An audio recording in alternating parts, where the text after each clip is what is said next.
Assalamualaikum warahmatullahi wabarakatuh. Selamat sore pemirsa Suara Pemerintah TV. Senang kiranya sore ini pada acara ngobrol bareng santai sudah hadir di samping saya Ibu Evi Apitamaya. Beliau adalah seorang notaris dan juga seorang politikus dari DPD Nusa Tenggara Barat. Selamat sore Ibu Evi Apitamaya. Assalamualaikum warahmatullahi wabarakatuh. Sebelum saya memulai wawancara ngobras ini, izinkan saya untuk menyampaikan atau memulai wawancara ini dengan sedikit pantun yang akan saya sampaikan. Jauh kaki merantau dari kota Mataram, merantau hingga ke kota Mekah. Untuk Ibu Evi Apitamaya, kami ucapkan salam, moga jadi berkah yang diridhai Allah. Waalaikumsalam warahmatullahi wabarakatuh. Oke, hari ini di tengah-tengah kesibukan Ibu, terima kasih kiranya Ibu sudah menyempatkan diri untuk dapat berbincang-bincang dengan saya, Arif Munajat, di acara ngobras ini. Kita ingin berbincang-bincang santai Ibu, sekitar tentang pekerjaan Ibu dan sedikit tentang keluarga Ibu. Tentunya harapan saya bahwa kami Suara Pemerintah TV di channel ngobras ini bisa mendapatkan inspirasi dan juga pengalaman yang bisa diambil dari diskusi kita di sore hari ini. Oke, untuk pertama-tama pertanyaan yang ingin saya sampaikan adalah terkait apa Bu posisi saat ini sehubungan dengan perwakilan dari DPD Nusa Tenggara Barat. Silakan Ibu. Ya, tentunya saya alhamdulillah kemarin di tahun 2019 saya terpilih menjadi anggota DPD RI dan alhamdulillah juga saya mendapatkan nomor urut pertama di 283.000 sekian. Nah, itu semua mungkin orang yang tidak tahu ya sepintas melihat bahwasanya saya mendapatkan itu karena kebetulan, tapi sesungguhnya bagi saya bahwa segala sesuatu itu memang tidak ada kebetulan, semua ditakdir sama Allah, tapi kita ada tahapan-tahapan, ada proses yang kita lalui seperti itu.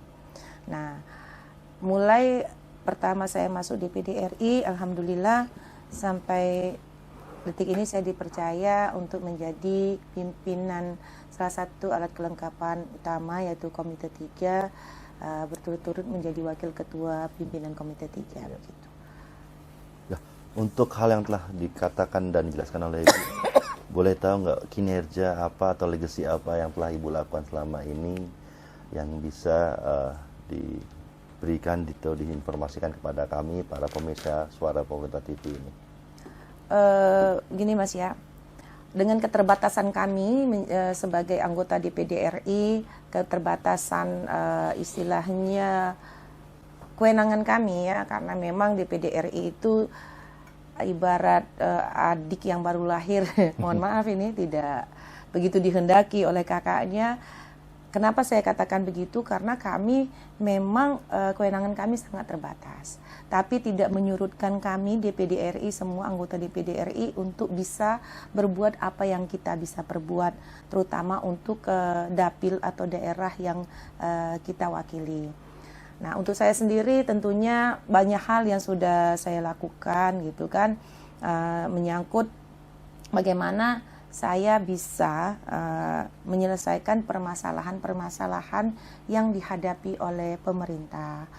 Jadi sekarang ini yang paling terakhir, yang dulu-dulu mungkin tentang proses Mandalika ya, sirkuit Mandalika yang juga saya berusaha untuk bagaimana proses sirkuit Mandalika ini bisa terselesaikan gitu kan, tepat waktu, karena saya melihat waktu saat itu memang benar-benar mengkhawatirkan.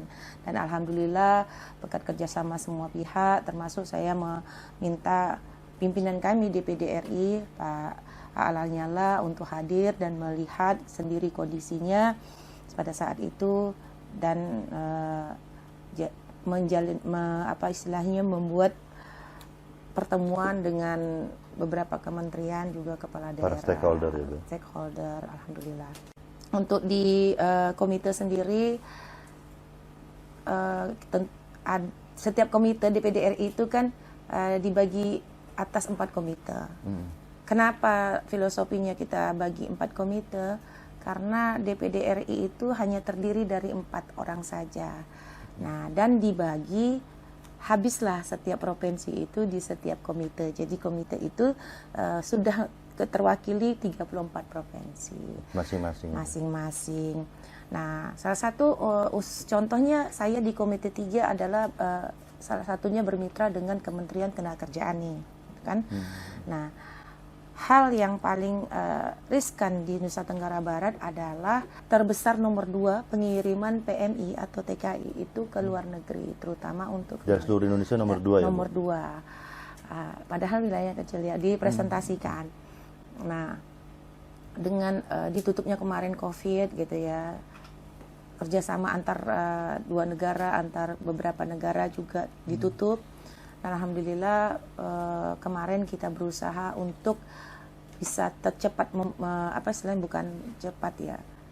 meminta kepada pemerintah juga, kita mendorong agar kerjasama antar terutama Malaysia waktu itu yang memang terakhir dibuka agar cepat dibuka karena ini berpengaruh besar kepada masyarakat kami di Nusa Tenggara Barat untuk peningkatan proses yang tentunya menguntungkan masyarakat kami.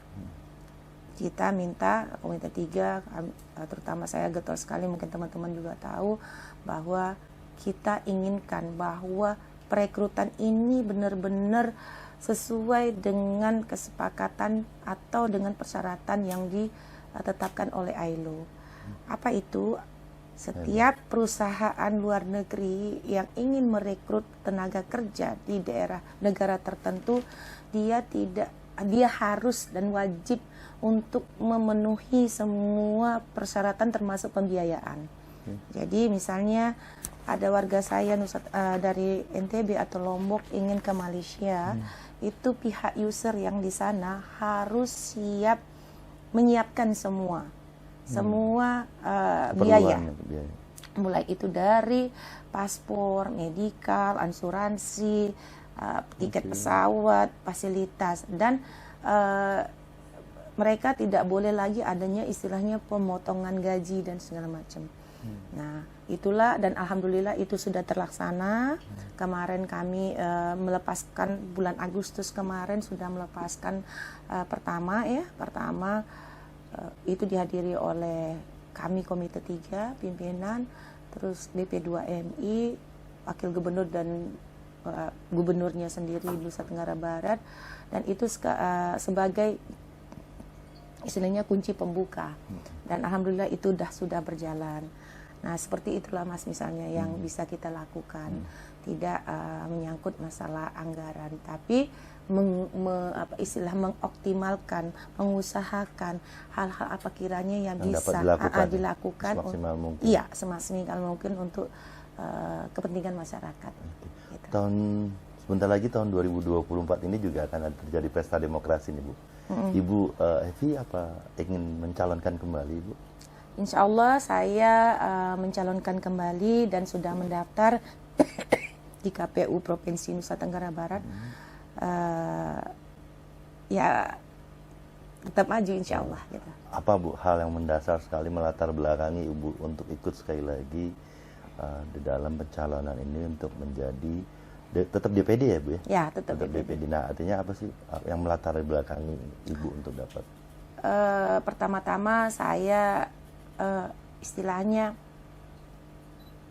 banyak hal yang belum saya tuntaskan dalam memberikan kemanfaatan saya sebagai manusia, sebagai warga negara kepada masyarakat. Itu nomor 1. Yang kedua, ya, jujur saya katakan bahwa setiap saya hadir ke masyarakat sekarang mereka menginginkan saya untuk kembali. Karena apa?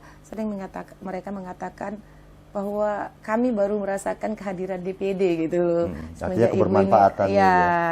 Gitu. Jadi itu yang mendasari saya, dan juga keluarga besar juga masih istilahnya memberikan semangat saya untuk tetap maju di DPD. Mengenai hal itu apa saja Bu yang sudah dipersiapkan Ibu untuk dapat kembali menjadi anggota DPD dari Nusa Tenggara Barat? Yang saya persiapkan tentunya gini loh Mas, saya dari mulai dilantik nih, dari mulai dilantik 2019 kemarin. Semenjak 2019, biarpun waktu dulu ada, paling waktu bener-bener lockdown ya kita nggak keluar, saya upayakan untuk selalu turun ke masyarakat. Karena apa? Dapil kita, apa namanya, anggota DPD RI itu sangat luas, satu provinsi. Satu provinsi. Jadi 5 tahun pun misalnya kita menjabat, kita turun setiap desa dusun, itu tidak cukup waktu Mas. Jadi kita dalam 5 tahun aja nggak cukup waktu ya, kalau tiap hari kita turun itu nggak cukup waktunya gitu loh. Jadi apalagi dibarengi dengan tugas kita di Jakarta, belum lagi tugas kita misalnya ke daerah lain gitu kan, karena kita kalau sudah di pusat itu tentunya kita mengatasnamakan diri kita ini milik negara gitu kan, di seluruh Indonesia gitu. Nah untuk itu saya berusaha untuk turun ke masyarakat sampai detik ini juga, baru kemarin ini apa istilahnya saya baru datang ini dari dapil, biarpun ada kesempatan saya pulang, saya turun, saya bertemu sama masyarakat, kiranya apa yang hal bisa saya bantu untuk mendorong atau menjembatani, itulah yang saya lakukan. Gitu. Artinya selama sekian lama Ibu mengabdi dan berada di teman-teman atau di warga di dapil tempat Ibu terpilih, apa sih Bu yang ingin Ibu, artinya Ibu ingin dikenal apa sih sama mereka, dan bagaimana cara Ibu mempersonal brandingkan di hadapan mereka?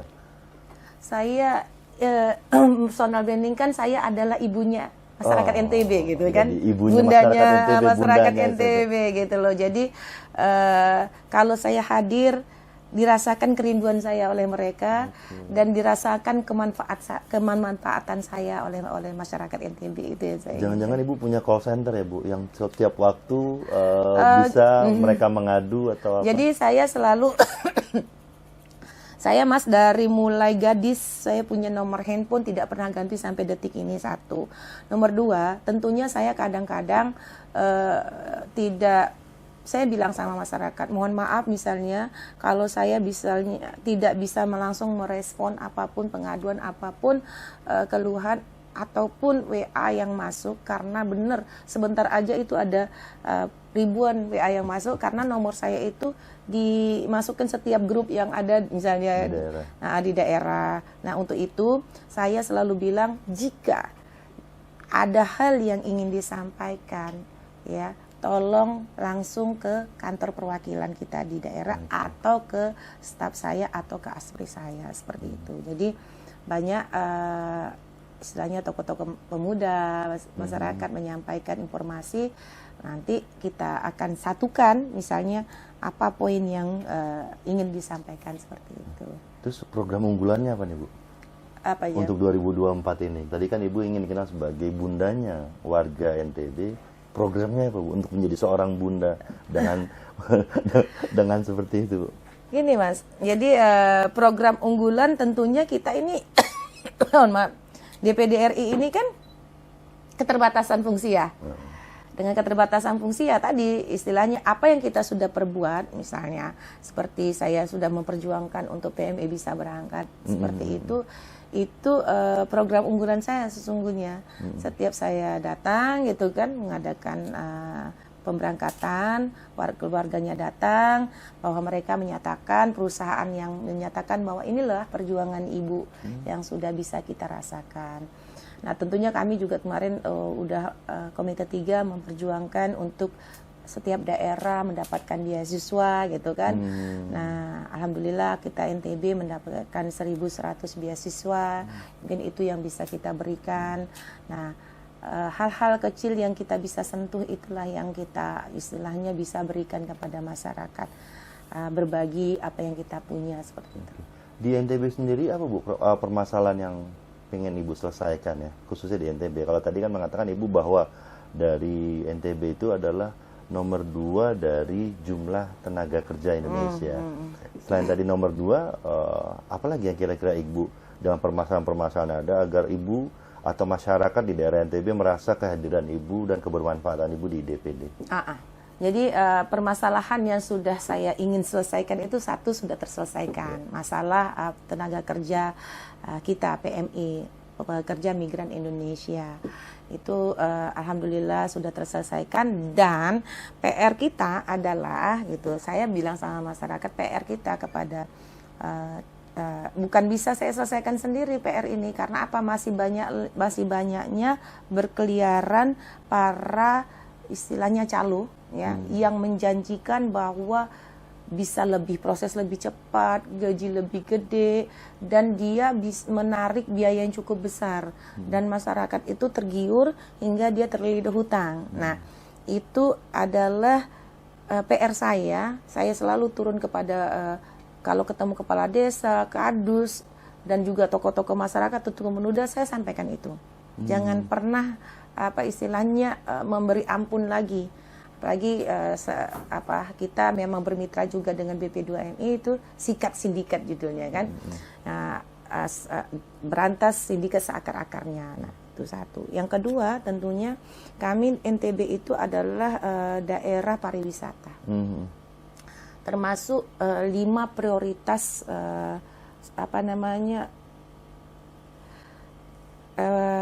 istilahnya di kementerian itu 5 prioritas utama ya, yang pariwisata. Jadi saya kadang melihat begini, daerah kami adalah daerah pariwisata yang tidak kalah indahnya, dan sudah termasuk 5 prioritas pariwisata yang unggulannya untuk kehadirannya Mandalika atau MotoGP. Nah, tapi hal itu belum sepenuhnya bisa dirasakan oleh masyarakat secara ekonomi juga gitu kan. Nah, untuk itu saya sering berdiskusi gitu ya kepada tokoh-tokoh pemuda gitu kan, tokoh-tokoh pemuda apa sih kiranya yang diinginkan. Dan kemarin alhamdulillah pas minggu kemarin kalau nggak salah kita rapat kerja sama Pak Kemenkraf ya, Pak Uno, saya sudah sampaikan apa sih sesungguhnya yang diinginkan oleh pemuda sekitar gitu kan, dan semoga itu terwujud, termasuk penyediaan sumber daya manusia. Artinya ya. SDM di daerah NTB menjadi bagian dari pariwisata tersebut. Karena kalau memang misalnya SDM-nya belum memenuhi standar, apa sih gitu loh kewajiban sebagai investor yang menanamkan saham di sana, tolonglah sediakan edukasi terhadap SDM. Edukasi ataupun sekolah yang memang spesialis untuk itu gitu loh. Artinya ini menjadi program yang ingin Ibu lakukan di tahun 2024 untuk peningkatan SDM ya, karena dari awal waktu pembangunan sirkuit Mandalika itu, waktu itu saya ketemu Direktur NTDC, saya sudah sampaikan, Pak, tolong berdayakan masyarakat kami yang di sekitar sini saja dulu, pemuda-pemudanya. Toh kalau memang mereka saat ini nih belum dinyatakan alasannya SDM-nya belum bisa memadai, memenuhi standar, tolonglah sekolahkan mereka atau buatkanlah kursus mereka. Agar suatu program edukasi ya Bu? Agar mereka ini selesai dan mereka bisa dipakai. Bisa tersalurkan. Gitu. Artinya ada suatu kerjasama yang mungkin bisa permanen ya Bu ya, antara pemerintah pusat, pemerintah daerah, dan operator pelaksana wisata unggulan ini ya Bu. Artinya itu yang menjadi tujuan 2024.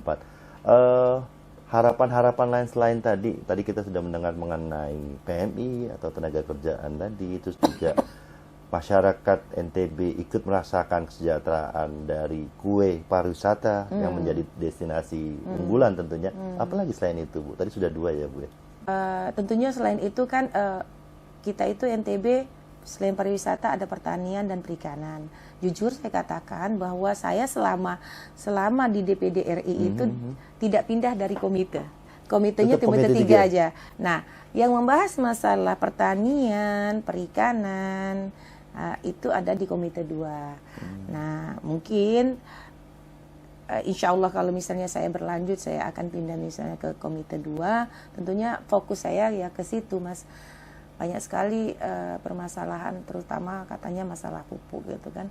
Padahal ini masalah pupuk bukan isu regional, isu nasional gitu loh. Nah, apa yang bisa kita lakukan gitu untuk membantu masyarakat, atau bagaimana kita brainwash, apa istilah, mencuci otak masyarakat bahwa tidak hanya pupuk urea yang bisa dipakai gitu. Nah, hal-hal seperti itu, Mas.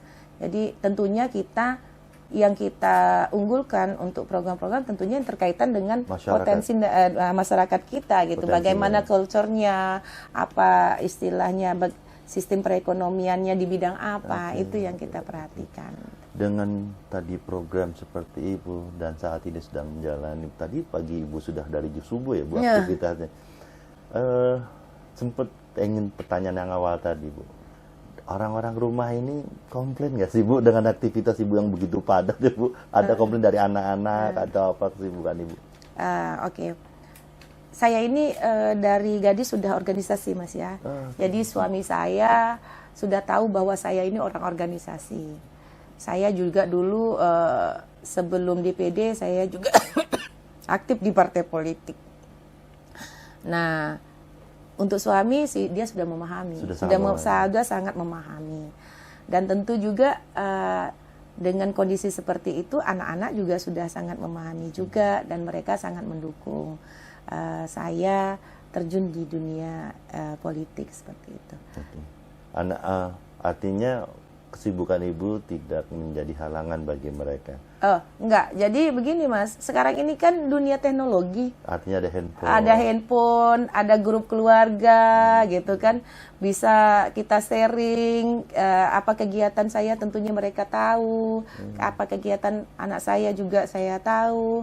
Dan mereka bisa curhat atau apa lewat saya kapan saja gitu. Tapi kalau misalnya lihat kondisi mamanya misalnya lagi sebentar ya, lagi rapat, dia paham. Setelah itu saya akan komunikasi apa yang mereka butuhkan, apa ya gitu.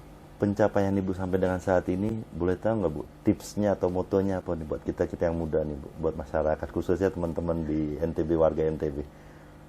Usaha tidak mengkhianati hasil. Jadi prinsip hidup saya selalu disampaikan oleh kedua orang tua saya bahwa jadilah manusia yang bermanfaat untuk manusia lain. Artinya dan sudah jujurlah bahwa sekali kelancingan, kata ayah saya, seumur hidup orang tidak akan percaya. Jadi kunci hidup bagi saya adalah kejujuran. Itu mungkin salah satu personal brand yang Ibu bangun ya, iya. Menjadi sebuah kejujuran itu, iya. Dan bermanfaat bagi bermanfaat. Itu yang paling saya terngiang-ngiang terus, jadilah orang yang bermanfaat bagi manusia lain. Jadi kehadiran kita dirindukan, bukan sebaliknya. Kehadiran kita membuat orang sepet, enak gitu kan. Betul. Dengan kesibukan yang seperti ini nih Bu, dalam menjaga kebugaran atau stamina ya, artinya apalagi cuaca lagi nggak bagus ya Bu. Itu seperti apa Bu? Jadi saya sebetulnya memang tubuh itu kadang-kadang butuh istirahat, Mas. Punya hak ya Bu? Punya hak untuk istirahat. Maksud saya ini sudah kondisi agak flu, tapi ya apapun itu, saya itu prinsipnya yang penting rasa makan saya masih enak, saya sehat gitu loh. Ya vitamin tentunya gitu loh. Dan saya tidak memaksa diri saya untuk diet gitu kan, katanya orang. Jadi nenek saya bilang dulu gini, kalau sakit, kalau masih bisa makan nasi berarti kamu sehat. Kalau kamu sudah tidak mau makan nasi berarti ada di situ namanya Talang Jawa, itu makam kan, kamu sebentar lagi ke sana katanya. Jadi kalau saya sakit saya usahakan untuk tetap makan. Tetap makan ya Bu. Ya. Kalau teman-teman atau pemirsa dari teman-teman warga NTB menonton ini, apa sih Bu yang Ibu ingin sampaikan Bu? Bagi masyarakat NTB, saya ingin sampaikan terima kasih sudah mempercayakan saya ya sebagai perwakilan Pelunggu Sami menjadi anggota DPD RI. Doakan Tiang semoga Tiang tetap amanah dan istiqomah dalam menjalankan tugas ini, dan semoga kehadiran Tiang menjadi anggota DPD RI bisa dirasakan manfaatnya oleh masyarakat NTB. Jadi Ibu Evi ini nggak hanya cantik, pintar, tapi bermanfaat ya Bu? Ya, dan semoga saya tidak digugat lagi. Oke, demikian bincang-bincang saya dengan Ibu Evi Semoga beliau tetap sehat walafiat dan Amin. dapat mengemban amanah dengan baik, melakukan pekerjaan yang segala yang telah diamanahkannya. Dan warga atau NTB atau pemirsa Suara Pemuda TV dapat memetik perbincangan kita ini, baik itu hikmahnya atau pengalaman dari Ibu Evi. Semoga diskusi ini semakin bermanfaat buat kita semua. Amin. Demikian wawancara saya dengan Ibu Evi. Wassalamualaikum warahmatullahi wabarakatuh. Waalaikumsalam.